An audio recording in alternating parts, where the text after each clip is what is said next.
Loue l'Éternel, mon âme. Psaume 103, David. Il y a des blessures qui ne saignent pas. Elles ne laissent ni trace sur la peau, ni cicatrice visible.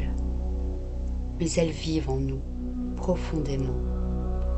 Ce sont celles provoquées par la trahison, l'injustice, le rejet, les mots qu'on n'aurait jamais dû entendre, les gestes qu'on n'aurait jamais dû subir. On croit avancer, et pourtant, ces douleurs restent là, comme des pierres dans nos poches.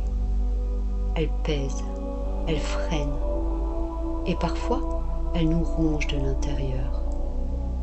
Mais un jour, on comprend que pour marcher plus loin, il faut déposer ce fardeau. Ce jour-là commence le chemin du pardon. Pardonner, ce n'est pas dire que l'autre avait raison, ce n'est pas minimiser ce qu'on a vécu, ce n'est pas oublier. Pardonner, c'est décider que la douleur ne sera plus maîtresse de notre vie. C'est refuser de rester lié à l'offense, à l'offenseur. C'est se libérer soi-même. Parfois, on attend des excuses qui ne viennent jamais. On espère une réparation qui ne viendra pas. Mais ce qu'on attend à l'extérieur, Dieu peut le faire à l'intérieur. Car le pardon n'est pas un sentiment, c'est un choix courageux, un choix qui guérit. Et ce choix commence souvent dans la prière. Un cœur qui crie à Dieu, « Je ne peux pas pardonner seul, mais avec toi, j'essaierai. » Et petit à petit, quelque chose change. Le cœur se déleste, la rancune s'efface, et l'amour de Dieu vient combler les vides laissés par la douleur. Pardonner, ce n'est pas faire comme si rien ne s'était passé, c'est décider que ce qui s'est passé n'aura plus le dernier mot. C'est briser le cycle de la colère et choisir la paix. Et il y a un autre pardon, souvent plus difficile, celui que l'on doit à soi-même. On se condamne pour des erreurs passées. On s'en veut d'avoir accepté, toléré, cédé. Mais Dieu ne nous appelle pas à vivre enchaînés à la honte. Il nous appelle à vivre libres. Il n'y a pas de faute trop lourde qu'il ne puisse effacer, pas d'histoire trop abîmée qu'il ne puisse reconstruire. Le pardon, c'est aussi regarder quelqu'un ou soi-même et dire « Tu n'es pas ce que tu as fait, tu es plus grand que ta chute. » Il ne s'agit pas de nier la justice, mais de faire de la grâce un pont vers l'avenir. Et quand tu pardonnes, ton âme respire à nouveau. Tu retrouves ton énergie, tu fais de la place pour la joie, tu rouvres la porte à la paix. Car tant que la rancune est là, l'amour ne peut pas pleinement s'installer. Et Dieu est amour. Alors pardonner, c'est aussi faire de la place à Dieu. Cela ne se fait pas en un jour. Parfois, c'est un processus long, fragile, imparfait. Mais chaque pas vers le pardon est une victoire sur l'amertume. Chaque pas est une guérison en cours. Et peut-être qu'aujourd'hui, tu sens que tu n'en es pas capable, tu n'as pas la force, tu n'as pas le courage. Alors ne fais pas semblant. Dis-le à Dieu. Remets-lui ta blessure. Laisse-le t'enseigner à pardonner. Et un jour, sans même t'en rendre compte, le nom de cette personne ne fera plus mal. Le souvenir n'aura plus d'aiguillon. Et tu te rendras compte, tu es libre.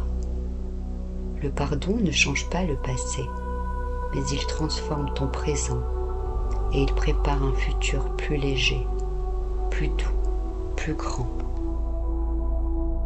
Car oui, il y a des jours où l'on se sent si petit, si fragile, si éloigné de ce que l'on voudrait être, des jours où l'on porte le poids de ses erreurs, le souvenir de ses fautes comme un sac trop lourd sur les épaules.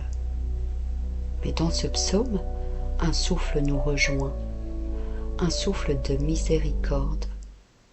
Il nous rappelle que Dieu ne nous regarde pas comme nous nous regardons nous-mêmes. Il ne s'attarde pas sur nos chutes. Il tend la main pour nous relever. Il pardonne, non pas de façon conditionnelle, mais avec une bonté qui déborde, qui efface, qui guérit et qui oublie. Ce Dieu-là ne garde pas sa colère.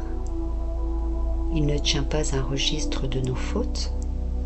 Son amour est immense, incommensurable, infini comme le ciel au-dessus de la terre. Il sait que nous sommes poussière. Il connaît notre fragilité. Il n'attend pas de nous la perfection. Il nous aime dans nos limites. Et comme un père attend l'enfant qui revient, Dieu attend nos cœurs. Pas pour juger, mais pour penser. Pas pour condamner, mais pour nous couvrir de tendresse. Quand nous croyons que tout est perdu, il restaure. Quand nous nous pensons indignes, il nous couronne d'honneur. Quand nous sommes à bout de souffle, il nous renouvelle, comme l'aigle qui reprend son envol. Ce psaume est un chant d'espoir, un baume pour l'âme. Un rappel que nous sommes connus, aimés et pardonnés. Et si tu l'écoutes aujourd'hui, peut-être est-ce parce que Dieu veut te rappeler une chose essentielle.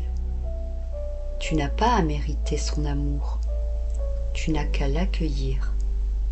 Sa bonté n'a pas de fin. Sa compassion s'étend sur les générations. Et son règne, doux, juste et éternel, s'étend bien au-delà de tes blessures, au-delà de ta honte, au-delà de ce que tu peux comprendre. Alors aujourd'hui, pose ton fardeau, laisse ta culpabilité au pied de sa grâce et redis avec ton cœur: mon âme bénit l'Éternel, que tout en moi bénisse son nom. Peu importe le poids de nos erreurs, le pardon de Dieu est toujours plus grand que nos fautes. As-tu déjà ressenti ce soulagement intérieur en expérimentant le pardon de Dieu? Si ce message t'a touché, abonne-toi et partage cette vidéo pour répandre l'espérance autour de toi.